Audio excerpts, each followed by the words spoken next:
Да так бывает, я вновь проиграл сам себя, предавая.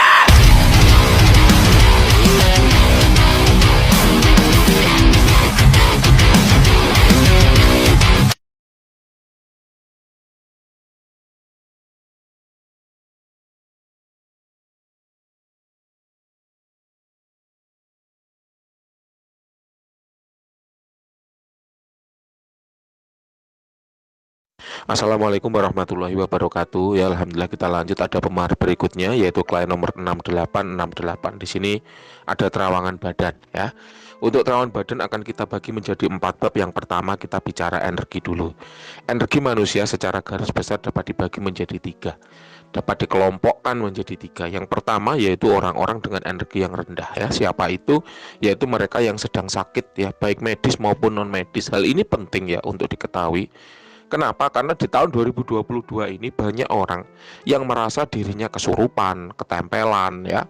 Banyak merasa dirinya kemasukan jin, kena santet, kena pelet, kena guna-guna dan seterusnya. Ada juga orang yang overthinking, merasa temannya nyantet dia. Padahal ketika dicek sesungguhnya tidak ada apa-apa. Cirinya apa? Energinya stabil. Apabila orang itu kena sesuatu yang sifatnya magic, maka ketika dirasakan energi tubuhnya itu akan down, akan rendah atau tidak stabil. Nah, di sini pada klien nomor 6868 Mbak Wira rasakan energi tubuhnya stabil.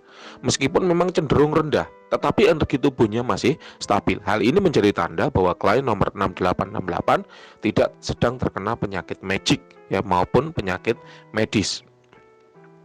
Yang kedua yaitu orang-orang dengan energi yang tinggi. Siapa itu? Yaitu mereka yang memiliki kebiasaan yang positif, memiliki kelebihan seperti lebih tirakatnya ya, lebih dalam menempa diri, olah rasa, tirakat ya, baik itu berupa meditasi, wirid, puasa, bertapa ataupun upaya-upaya tempa diri lainnya.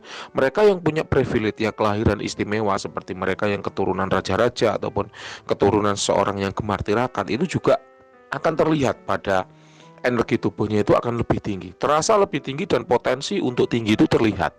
Nah, di sini ini penting ya untuk diketahui. Kenapa? Karena 2022 sekali lagi banyak orang yang merasa mengaku-ngaku keturunan raja mana ya. Kemudian merasa didampingi khodam leluhur, dewa-dewa ya, memiliki akses ke dewa-dewa ataupun merasa punya khodam macan putih dan seterusnya. Itu banyak ya, 2022 ini banyak. Sehingga perlu dicek dulu apabila energi tubuhnya seperti ini ya, kalau kemudian merasa punya khodam raja-raja ya keliru besar gitu ya. Di sini tadi sudah Mbak Wira sampaikan bakal nomor 6868 ini ya energinya itu stabil tapi cenderung rendah. Berarti tidak masuk kategori yang ketiga ini. Lalu yang terakhir yaitu orang-orang yang energi tubuhnya itu sedang ya atau biasa. Siapa itu? Yaitu manusia normal pada umumnya, mereka yang menjalani kehidupan secara normal atau secara biasa-biasa saja ya.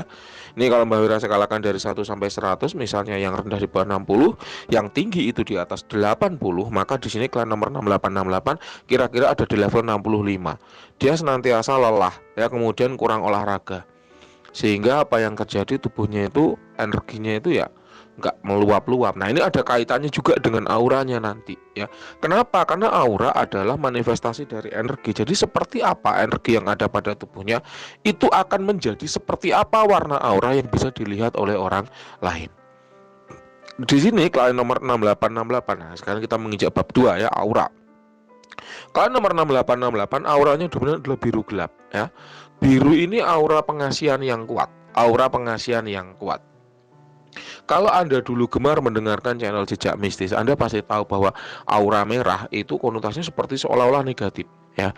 Kenapa? Karena dia pemarah gitu kan, nggak sabaran, susah dinasehati. Padahal itu sesungguhnya hanya the other side ya, dari karakter dia yang keras, berprinsip kuat, berpendirian teguh, cekatan kayak gitu. Nah, sekarang akan Mbak Wira kupas secara balance ya. Aura biru pun sesungguhnya memiliki kelemahan loh, jangan salah. Ya, aura biru adalah aura pengasihan yang kuat. Mereka yang memiliki aura biru rata-rata disenangi oleh orang lain. Tidak hanya aura yang membuat mereka disenangi, namun perilakunya juga mendukung untuk mudah disenangi. Contoh, ketika aura merah adalah aura yang dominan. Ada temennya mau makan, ayo makan yuk, oke, berangkat, ya akan diajak. Ayo makan yuk sebentar, aku lagi sibuk nih, ada ini kurang dikit lagi tunggu ya. Oh nggak bisa, kalau aura merah pasti seperti itu. Ya aku berangkat duluan, nanti kalau kamu udah selesai nyusul aja. Itu aura merah.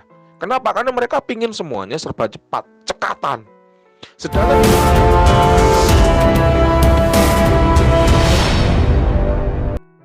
kalau aura biru tidak. Ini Mbak Wira bahas supaya jadi perbandingan ya. Aura biru, ayo makan siang yuk. Oke, sebentar ya kurang dikit lagi nih. Oke, aku tungguin ya. Dia nunggu sambil ngelamun, sambil ngitung bintang. Ditungguin sama dia. Itulah kenapa aura biru itu lebih mudah disenangi oleh orang lain karena setia kawannya kuat. Tapi di sisi lain, di lain sisi dia juga menjadi orang yang lambat geraknya. Kenapa? Karena dikit-dikit nunggu temennya, dikit-dikit setia kawan, dikit-dikit jiwa korsa. Akibatnya secara pribadi akhirnya dia tumbuh menjadi orang yang lebih lambat karena yaitu tadi ada kepentingan untuk menyenangkan orang lain. Semuanya jadi lama selesainya, lambat selesainya, kayak gitu. Jadi agak mager karena tidak terbiasa cekat. Kalau aura merah enggak, ya.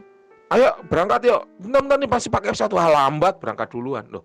Dia dibenci sama orang lain, tapi di lain sisi urusannya dia selesai tepat waktu. Aura biru enggak. Ayo berangkat yuk, sebentar nih masih ngabisin sebatang lagi nih rokoknya. Oke, gua tunggu juga sambil ngerokok. Kayak gitu nih. Nah, ini yang akhirnya membuat dia disenangi oleh temannya, tapi di sisi lain dia jadi lambat, kurang bisa memprioritaskan mana yang lebih urgent gitu ya.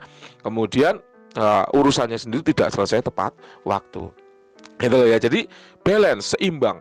Semua aura pun pasti punya sisi negatif ya. Seperti aura kuning, aura kerejekiannya bagus ya. Memang secara sebenarnya klien nomor 6868 ini punya aura kuning ya. Tapi aura kuningnya itu pucat ya. Kenapa ya ini tadi? Aura kuning itu aura kerejekian yang bagus ya. Tapi kelemahannya adalah dia seperti orang yang mata duitan, money oriented. Ya, ayo berangkat yuk. Ayo cepet banget kamu udah siap. Iya dong, bekerja harus semangat demi uang, demi cuan gitu loh. Seolah-olah ini orang ini mata duitan kan gitu. Padahal dia hanya menyongsong atau merealisasikan aura kuning yang dia miliki. Kayak gitu. Nah, karena di sini klien nomor 6868 ini setia kawan gitu. Ayo berangkat yuk. Bentar tuh. Rokok nih, sebatang lagi. Ya, akhirnya aura kuning itu menjadi redup. Kenapa? Karena kalah dengan aura biru, aura dominan kesetiakawanannya kayak gitu. Minggu waktunya mancing. Minggu waktunya mancing sama keluarga. Ayo kita rekreasi yuk. Mau mancing atau mau hiking misalnya. Kalau orang aura merah hari Minggu disuruh pimpinan, ayo lembur ya Pak ya, hari Minggu nih kita ada proyek gini. Oh nggak bisa, pendiriannya teguh. Saya hari Minggu ada acara sama keluarga mau hiking, nggak bisa diganggu gugat. Mau ya Senin, nggak mau ya pecat saya. Selesai. Itu aura merah. Aura kuning, yuk hiking yuk hari Minggu. Pak, hari Minggu ada lembur ya Pak ya. Oh oke, siap laksanakan. Kenapa? Demi cuan. Nah itu aura kuning.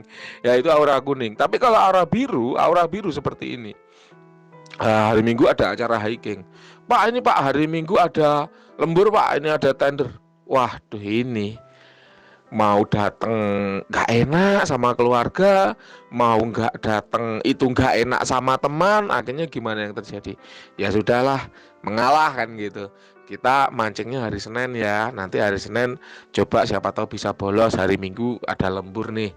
Jadi dua-duanya bisa kena gitu. Tapi akhirnya dia menjadi pelin-pelan, nggak bisa memprioritaskan mana yang dia inginkan menjadi target awal. Itu aura biru, mencari win-win solution atas segala sesuatu supaya apa semuanya sama-sama bisa jalan. Ya tapi akhirnya seperti tadi. Ya ada unsur seperti tidak berprinsip kuat, tidak berpendirian teguh. Kalau punya keinginan bisa digoyahkan, bisa dipengaruhi orang, itu aura biru. Ya, jadi di sini dominan aura biru, kuningnya kuning pucat. Memang ada bakat kerejekian, tapi ya itu tadi kok konotasinya negatif ya. Kerejekiannya karena kalah dengan aura birunya. Oke, kemudian untuk gelap ya, tadi biru gelap ya. Gelap adalah di sini pada klien nomor 6868 karena dua hal gelapnya itu. Yang pertama, dia senantiasa lelah. Mungkin karena dia setia kawan, kemudian ingin menyenangkan orang lain, ingin menyenangkan pimpinan, sehingga dia senantiasa lelah. Tubuhnya itu terbebani dengan pekerjaan yang lebih banyak dari orang lain. Ya karena ingin menyenangkan orang lain, supaya lebih disukai itu tadi. Jadi akhirnya tubuhnya itu senantiasa lelah. Lalu yang kedua, gelapnya itu karena kurang ibadah. Ya mohon maaf di sini Mbak Wira tidak ingin campur tangan, sesungguhnya ibadah itu hablum minallah ya, urusan manusia dengan Tuhannya. Tapi di sini Mbak Wira hanya ingin menyampaikan saja apa adanya berdasarkan aura yang dilihat oleh Mbak Wira. Jadi silakan itu disikapi masing-masing ya, bagaimana baiknya. Cuman yang jelas memang kalau orang-orang dengan aura yang gelap itu seringkali karena faktor ibadah yang kurang gitu ya.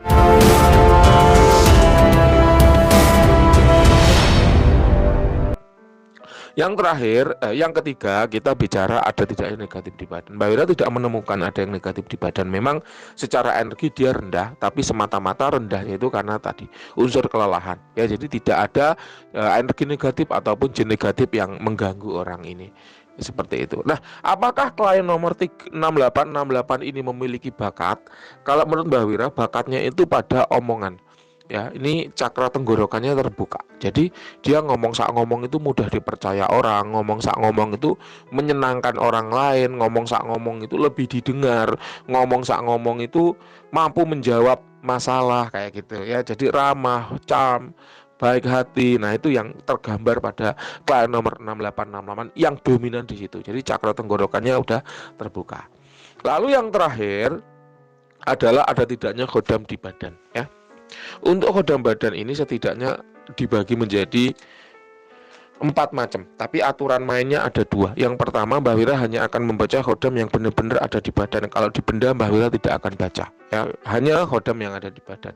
Kemudian yang kedua, Mbak Wira tolong jangan minta Mbak Wira bertanggung jawab atas omongan praktisi lain. Contoh, Mbak katanya praktisi A, saya punya khodam macan putih, apakah benar? Kok kata Mbak Wira nggak ada? Nah, itu tanyakan ke praktisi A, karena dia ngomong gitu loh. Mbak katanya praktisi B, saya ini punya pendamping khusus Dewa Zeus, Mbak, apa benar Mbak? Kok kata Mbak Wira nggak ada? Tanyakan ke praktisi B. Jadi jangan minta Mbak Wira untuk bertanggung jawab atas omongan praktisi lain gitu ya. Untuk khodam badan yang pertama ada yang namanya khodam leluhur. Apa itu? Yaitu khodam yang dulunya mengikuti leluhur Anda, kemudian setelah leluhur itu meninggal, dia mengikuti anak cucunya, memiliki energi dan aura yang mirip dengan si leluhur tadi.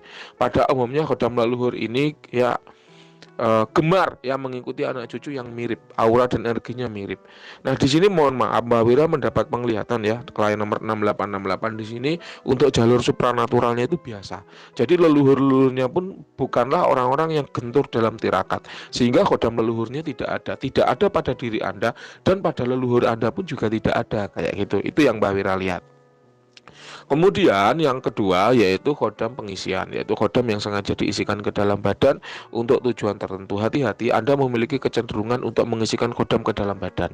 Masuknya khodam ke dalam badan melalui apa saja: air yang didoakan, air yang dimantrai, kertas yang dirajah, menelan kapsul, gotri, susu, kemudian piringnya dirajah, dikasih air, didoai, dimantrai, lalu airnya diminum ya. Itu adalah upaya-upaya memasukkan khodam ke dalam badan. Ada juga yang melalui garam sekarang ini. Ya, jadi macam-macam metode memasukkan khodam ke dalam badan. Anda memiliki kegemaran untuk itu.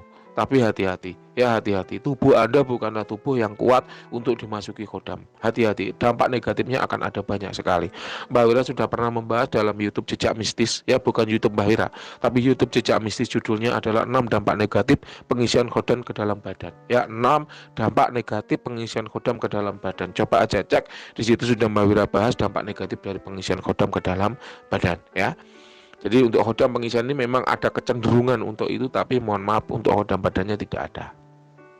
Yang ketiga yaitu khodam keilmuan. Apa itu? Yaitu khodam yang mendampingi seseorang yang mengamalkan keilmuan tertentu. Di sini Mbak Wira spoiler ya, Mbak Wira tadi mengatakan dari awal bahwa Anda bukanlah orang dengan aura yang tinggi, karena memang untuk tingkat supranaturalnya biasa saja ya. Jadi untuk khodam keilmuan ini tidak ada. Yang terakhir yaitu khodam yang suka atau cinta dengan Anda, ini juga tidak ada. Sekian untuk hasil terawangannya, silahkan ya, kalau ada yang mau disampaikan atau ada yang mau diceritakan boleh, kalau ada yang mau ditanyakan juga boleh, silakan. Terima kasih, selamat siang.